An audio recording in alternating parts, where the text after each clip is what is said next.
Karena salah satu yang bikin hubungan kita, baik itu dengan keluarga ataupun dengan geng, tetap langgeng, tetap nyaman itu ketika kita belajar untuk selalu berbaik sangka semampu kita. Fattaqullaha mastata'tum. Jadi ada level orang yang bisa berbaik sangka tuh level haqqa tuqatih. Kan ayatnya 2 ya. Ayat yang di Ali Imran, ittaqullaha haqqa tuqatih. Kalau ittaqullah itu kita breakdown, kan takwa itu variannya tuh banyak banget. Salah satu di antara arti takwa itu adalah berbaik sangka. Karena berbaik sangka juga amal soleh. Ada orang yang bisa berbaik sangka itu levelnya haqqa tuqatih. Benar-benar baik sangka. Ini orang kayak gak pernah ada pikiran buruk di dalam akalnya, di dalam pikirannya. Selalu baik tentang orang lain. Kalau ke manusia aja yang dia punya aib, dia selalu bisa berbaik sangka. Apalagi ke Allah yang maha sempurna. Ada orang yang kayak gitu emang. Tapi jarang banget. Apa kriteria orang bisa kayak gitu Ustaz? Atau apa kuncinya, tipsnya? Ya mungkin satu, dia orang yang bisa jadi dia emang orang yang polos. Sehingga gak ada pikiran-pikiran yang macam-macam di dalam benak dia, terlalu polos. Ada orang kayak gitu, ada. Kadang-kadang kita cemburu gitu ya sama orang yang terlalu polos, yang mungkin pergaulannya terbatas, pendidikannya terbatas, orang desa yang walaupun gak semua orang desa, kalau sekarang kan udah pada online ya. Tapi saya pernah umroh bareng seorang bapak petani, yang setiap hari jalan katanya 8 kilo ke sawah, buruh tani bukan petani, buruh tani. 8 kilo ke sawahnya, pulang balik berarti 16 kilo setiap hari. Dan ketika berangkat umroh, itu orang yang lain kadang-kadang namanya orang dari satu grup ya. Ada aja masalah kayak masalah di dalam kamar. Misalnya kayak satu grup kita ngambil yang kuat, 4 orang. Ada yang gak senang AC-nya dingin lah.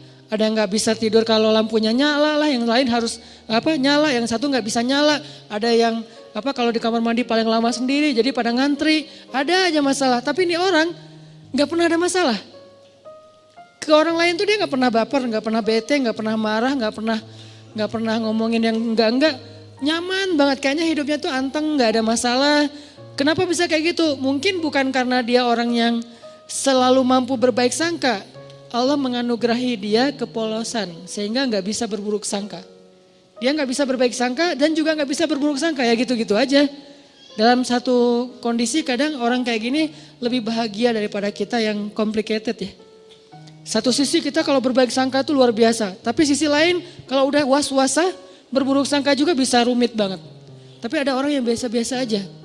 Sehingga pas lagi umroh tuh saya ngelihat Bapak ini kayaknya di antara satu jemaah umroh termasuk saya, dia nih yang paling mabrur ibadahnya. Kenapa? Jangan lihat mabrurnya ibadah itu atau solehnya seseorang itu dari yang tadi sunnah doang. Kadang-kadang ada orang yang ibadahnya tuh bagus banget malam hari tapi siangnya habis. Makanya Nabi nyebutnya dengan istilah apa? Muflis, orang yang bangkrut. Bukan orang miskin, orang bangkrut. Karena kalau orang miskin gak mungkin bangkrut kan? Apa yang mau dibangkrutin karena gak ada yang lebih misalnya kan? Orang bangkrut itu orang kaya tapi jatuh miskin, itu namanya orang bangkrut. Muflis bahasa hadisnya. Siapa orang yang bangkrut kata Nabi? Kata sahabat, orang yang kehilangan uangnya ya Rasul. Orang yang kehilangan ontanya ya Rasul. Orang yang kehilangan hartanya ya Rasul. Kata Nabi bukan itu. Ada yang lebih parah. Siapa? Orang yang kehilangan pahalanya. Dia datang di hari akhirat. Dia datang di hari akhirat masuk dalam komunitas. Nanti di Padang Mahsyar kan banyak komunitas tuh. Ada komunitas ahli tahajud, ada komunitas ahli sedekah, ada komunitas ahli sholat berjamaah, ada komunitas menjaga pandangan, ada komunitas yang jomblo fisabilillah. Dia wafat dalam keadaan sendiri tapi gak pernah berbuat dosa-dosa yang kayak gitu-gituan. Artinya kan jomblo fisabilillah banget ya. Makanya sampai ada hadis 7 komunitas yang di Padang Mahsyar dapat treatment Allah yaitu naungan kan. Satu komunitas yang isinya semuanya pemimpin yang adil. Presiden dari zaman Khulafaur Rasyidin sampai nanti munculnya Dajjal, tapi semuanya orang-orang adil nih. Ada yang kenal dan kita kenal namanya, ada yang kita nggak kenal namanya bahkan ceritanya. Tapi ada di antara manusia. Mulai dari level tertinggi yaitu pemimpin negara sampai level terendah yaitu pemimpin keluarga. Ini nih ada komunitasnya. Nanti ada komunitas anak muda yang keren-keren. Keren maksudnya apa Ustaz? Taat tapi asik. Dia masih muda, asik dengan kehidupannya, cuman gak pernah melanggar syariat. Dia rajin ibadah, dia jujur, dia banyak berbuat baik ke orang lain. Komunitas anak-anak muda. Salah satu yang terkenal di antara mereka legend banget siapa? Ashabul Kahfi.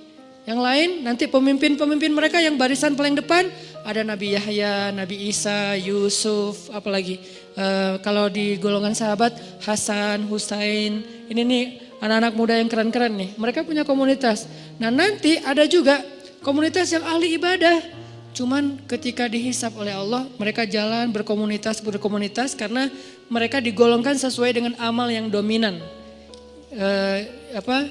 Yasdur nasu ashtatan. Manusia yasdur akan dikelompokkan ashtatan berkelompok-kelompok sesuai dengan liyuro a'malahum, sesuai dengan amalnya. Jadi kalau datang ahli Quran itu ketahuan, wah hebat ya mereka ahli Quran gitu. Ketahuan dari mana? Mereka akan diberikan kendaraan cahaya. Kemudian dijemput langsung dari tempat mereka dibangkitkan, dari kuburnya dijemput oleh malaikat. Kemudian mereka akan dikawal oleh malaikat yang juga ahli Quran. Siapa malaikat itu? Malaikat Safaroh. Safaroh itu safir. Safir itu artinya brand ambassador, duta. Malaikat-malaikat duta. Wah hebat ya, jadi kayak selebriti di padang mahsyar lewat kelompok selebriti Al-Quran. Ada yang kayak gitu, tapi ini belum dihisap nih, masih berkelompok-kelompok. Begitu masuk hisap, berubah lagi nih.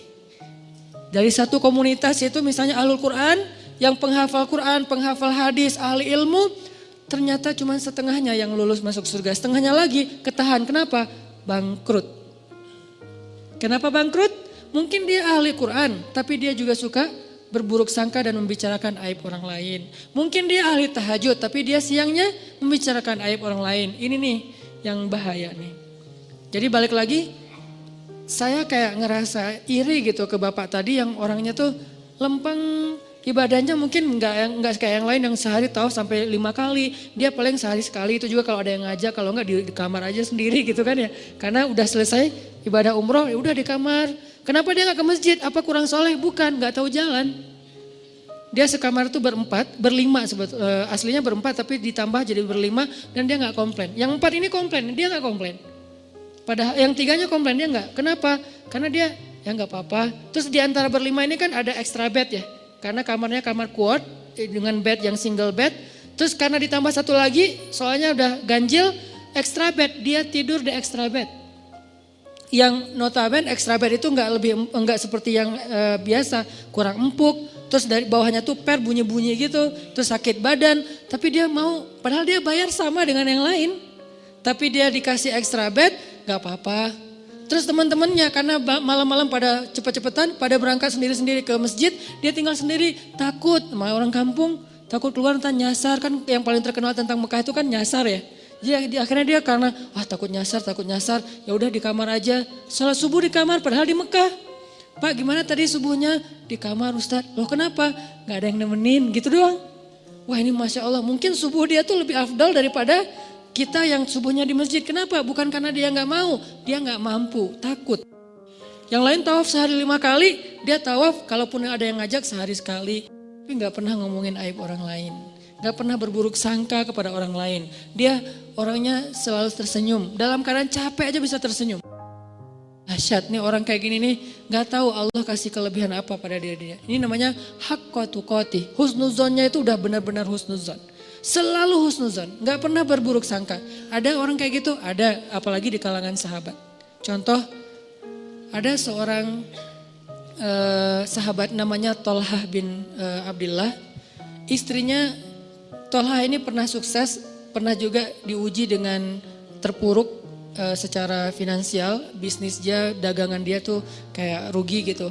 Ketika sukses, teman-temannya banyak yang datang ke rumah. Tolhah, jadi rumahnya rame terus. Dan suka minjemin duit dari dia, jadi dia bantuin teman-temannya, traktirin makan teman-temannya.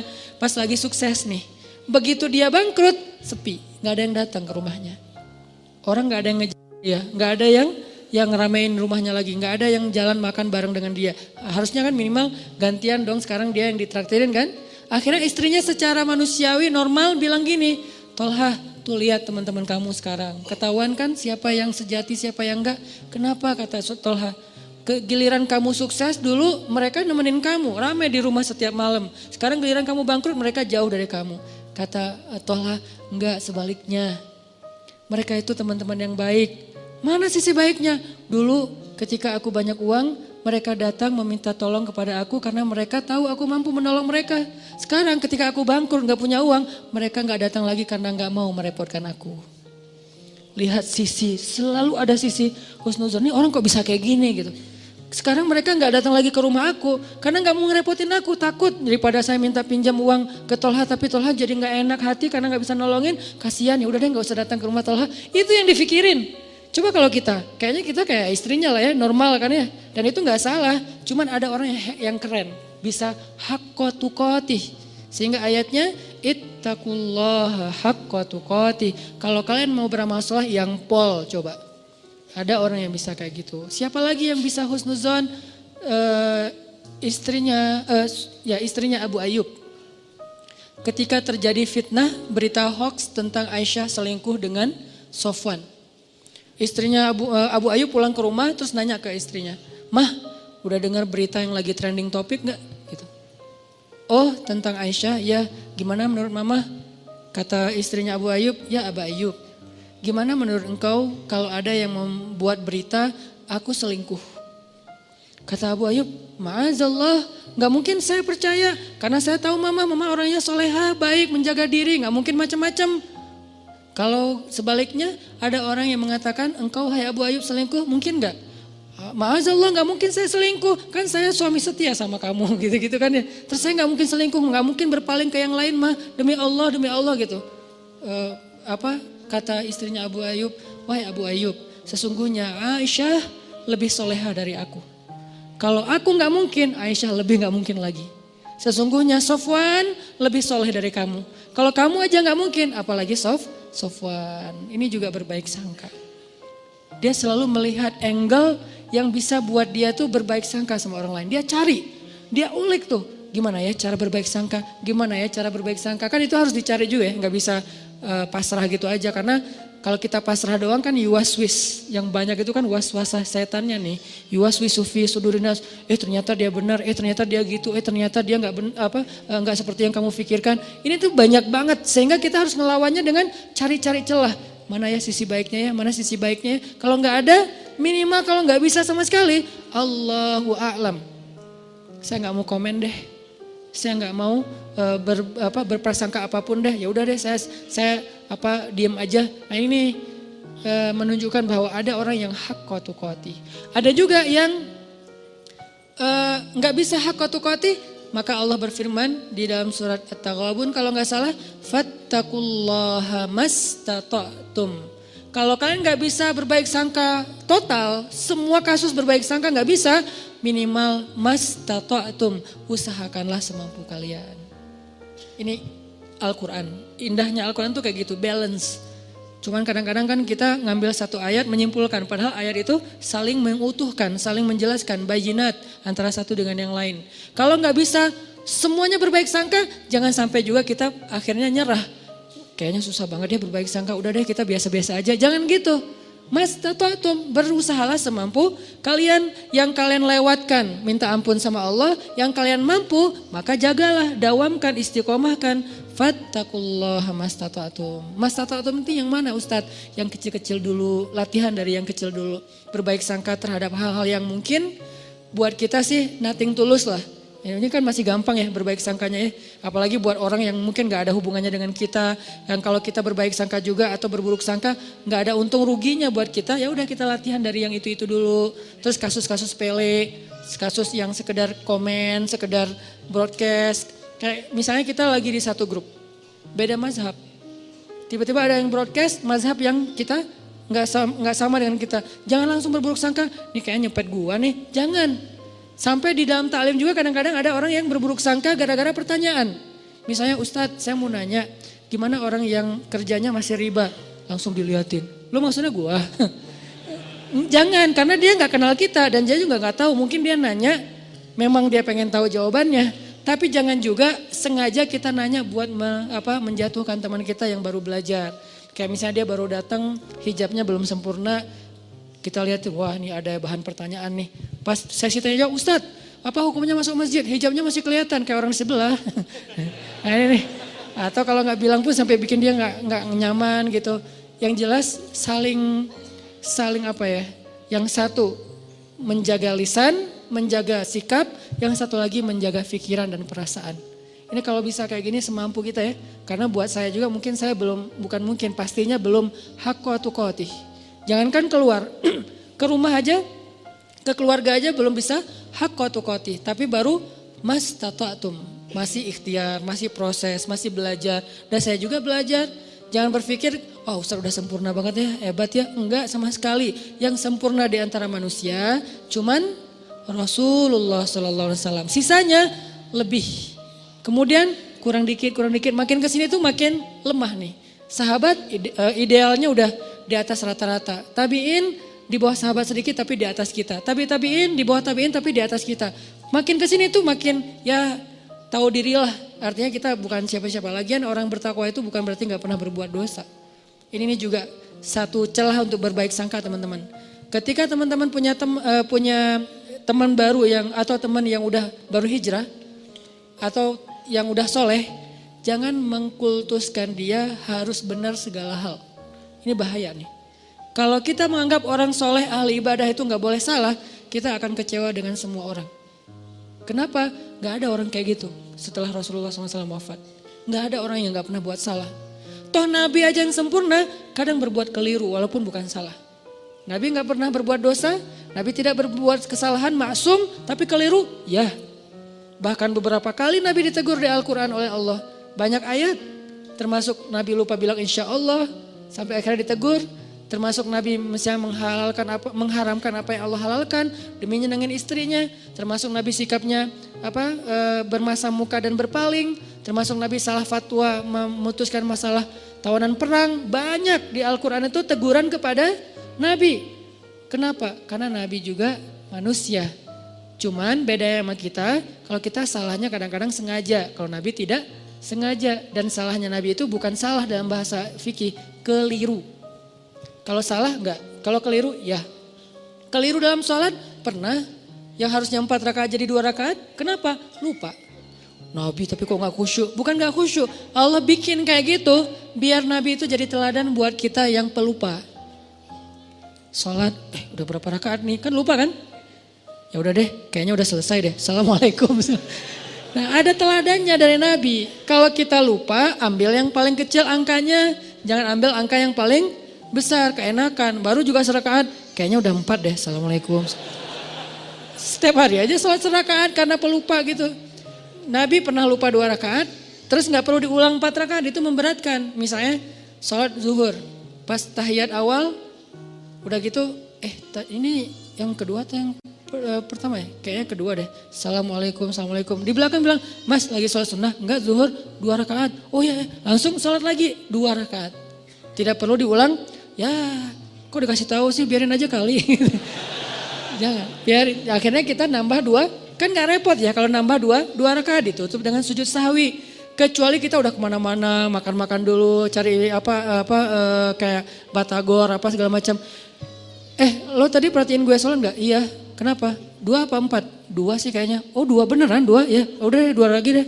Enggak, itu mah udah batal, udah jauh ya. Tapi kalau masih duduk, tapi kan udah ngomong Ustaz, ngomongnya kan yang perlu aja, cuman masalah bab sholat, bukan ngerumpi. Udah ngobrol kemana-mana masalah politik segala macam, kayaknya tadi kita bener gak sih sholatnya? Udah lama kali, itu ulang lagi dari awal. Nabi pernah kayak gitu? Pernah, tapi itu bukan salah, keliru. Dalam bahasa fikih itu namanya khata', bukan batil. Nabi tidak pernah berbuat batil, tapi kalau yukhti atau khata' pernah, cuman gak sengaja. Artinya ya semampu kita aja lah, berbaik sangka sama orang, berbaik sangka sama pasangan, berbaik sangka sama keluarga, apalagi orang tua. Gimana caranya Ustadz biar bisa berbaik sangka? Satu, tadi cari celah. Kalau kata ulama, iltamis li akhika alfa uzrin. Carilah untuk saudaramu 1000 alasan. Cari 1000 alasan. Arti 1000 alasan di sini jangan buru-buru menyimpulkan. Jangan buru-buru menyimpulkan. Ada satu hikmah yang menurut saya itu keren dari seorang dai. Beliau bilang gini, kalau kalian dapat WA, teks apapun bentuknya, kalau kalian dapat teks, dikirimin teks sama orang yang kalian gak nyaman, jangan langsung dibales. Terus tunggu dulu beberapa lama. Mungkin besok dibalasnya. Kalau kita gak nyaman ya, kalau yang kita nyaman balas aja langsung, kasihan dia nungguin. Kalau gak nyaman kayak dia misalnya ngomong yang gak pantas, atau salah ngomong, atau mengkritik, atau apalah, jangan langsung dibalas. Kenapa? Tunggu sampai besok. Kalau kita tunggu sampai besok, kita akan dapati diri kita besok membalasnya lebih bijak daripada semalam. Kenapa begitu? Kata beliau dalam sebuah perumpamaan, kalau kalian mendapatkan makanan yang panas, jangan langsung dimakan. Tunggu sampai dia agak sedikit hangat atau lebih dingin, baru kalian makan, itu akan sehat. Kalau panas-panas dimakan, itu hanya akan menyakitkan diri kalian sendiri. Begitu juga ucapan. Dapat teks, jangan langsung dibalas, masih panas. Nanti sama-sama kebakar nih. Tunggu sampai dia dingin. Kita dingin, dia dingin, di sana udah ngirim tag kan semalaman, nungguin akhirnya dingin ya. Gak tahu juga, mungkin lebih panas kali ya.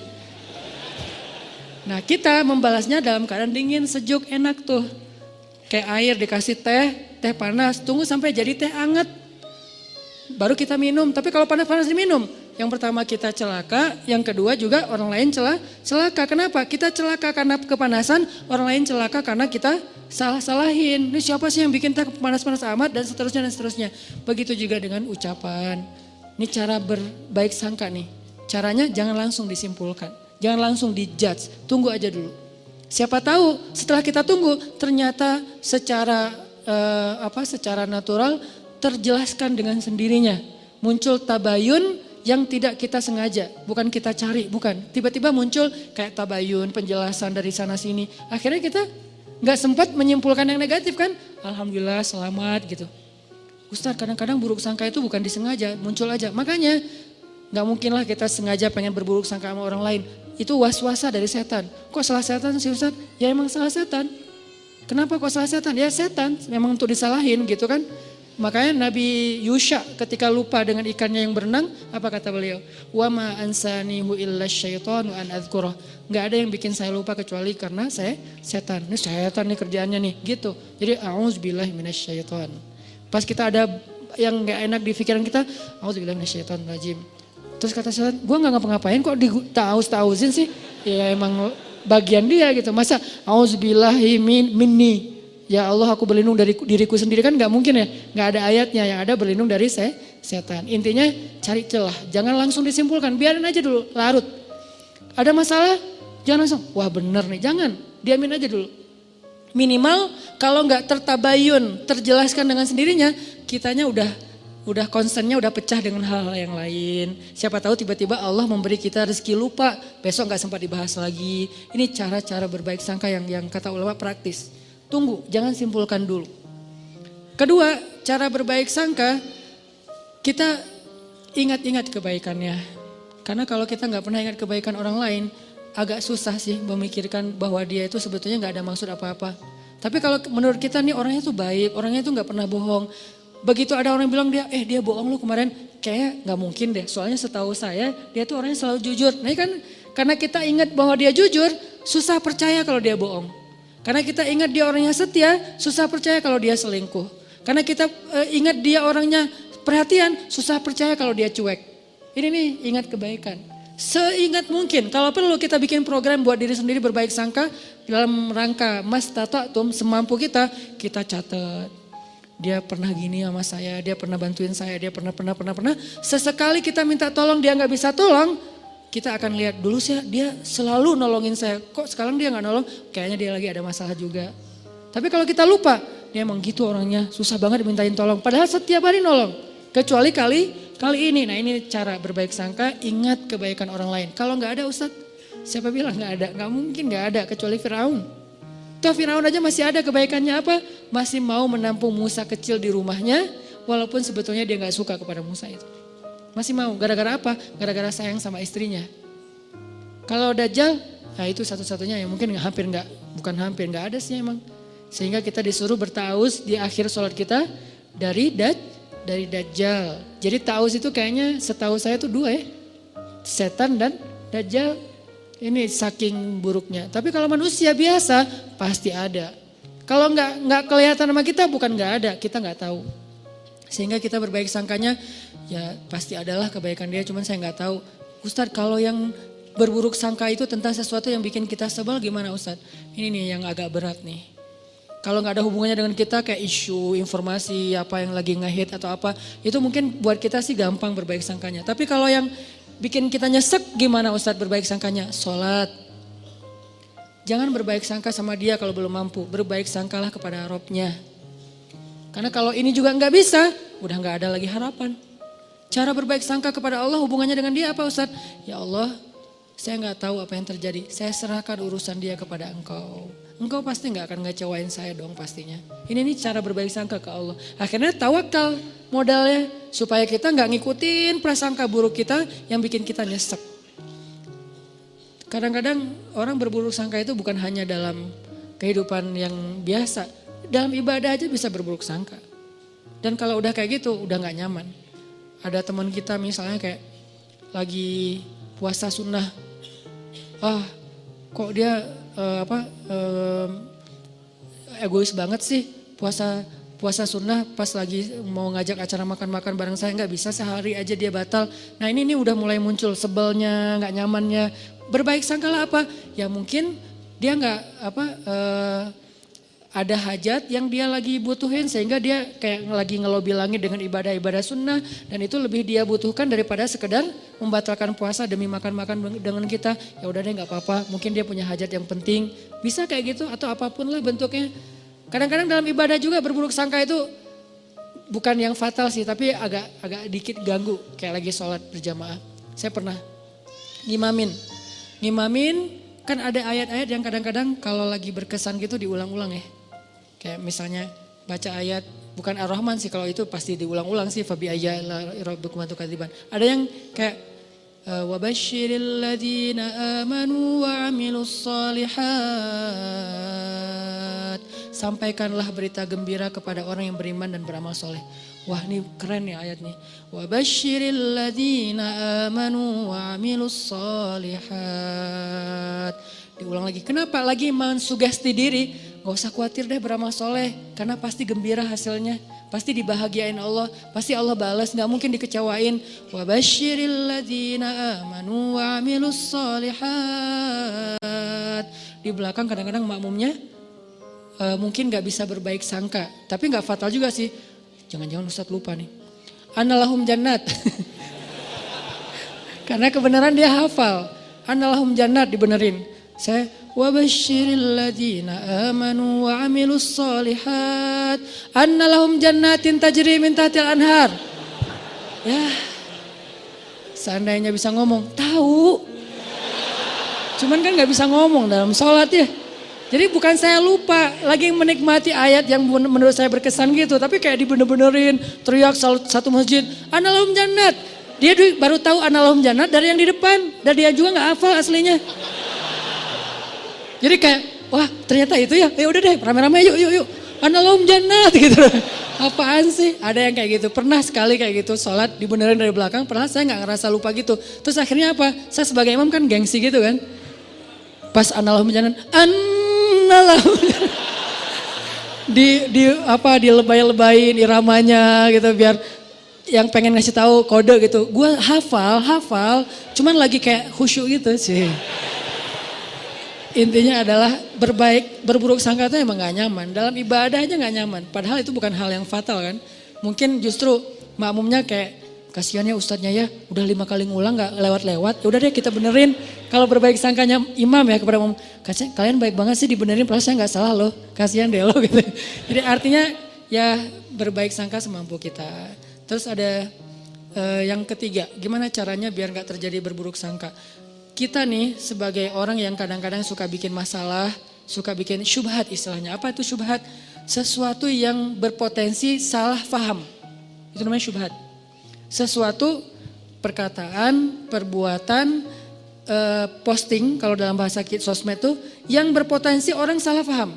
Nah, kitanya yang harus tabayun segera sebelum terjadi kesalahpahaman. Contoh, saya posting main air di laut pakai celana pendek. Kan berpotensi orang salah paham ya. Wah Ustadz kok celana pendek gitu kan. Akhirnya di caption not itu pakai knee band. Saya menutup lutut pakai kayak ikat lutut gitu. Jadi tetap ketutup. Ini pakai knee band loh ya, ditutup di pakai yang agak kayak ketat gitu. Cuman warnanya warna kulit. Kenapa tuh harus pakai celana pendek? Ya aja main papan pakai celana panjang, jeans pula gitu kan ya. Kan jadi bid'ah gitu kan. Gimana saya mau deketin teman-teman surfing sementara saya dianggap ahli bid'ah dalam mazhab surfing. Kecuali saya pakai shortboard yang emang dia lebih modern sehingga saya bisa pakai wetsuit gitu kan, pakaian kayak nyelam gitu yang panjang. Tapi kebenaran karena emang masih belajar biar lebih gampang pakainya yang longboard selong mungkin, kalau bisa 10 meter gitu kan.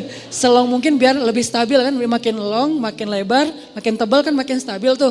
Walaupun berat sih kalau kena lumayan gitu. Ngambil yang paling long, makin bold.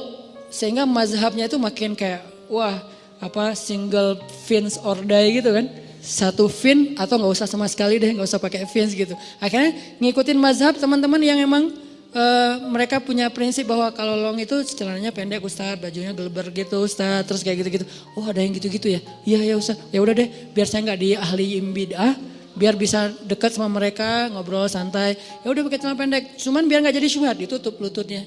Ini namanya mentabayyun sendiri sebelum dipertanyakan oleh orang lain. Ada yang kayak gitu, ada juga yang kayak misalnya kita lagi ke satu wilayah yang mereka baca Qur'annya itu kalau sholat bismillahnya dijaharkan. Ada yang mazhab jahar, ada yang enggak. Kalau saya kan ngambil mazhab yang sir, tapi baca cuman enggak dijaharkan. Nah pas lagi di sana kita bisa jelasin, maaf ya saya mungkin baca cuman sir gitu. Biar orang, Al-Fatihah enggak pakai bismillah. Nah diperjelas.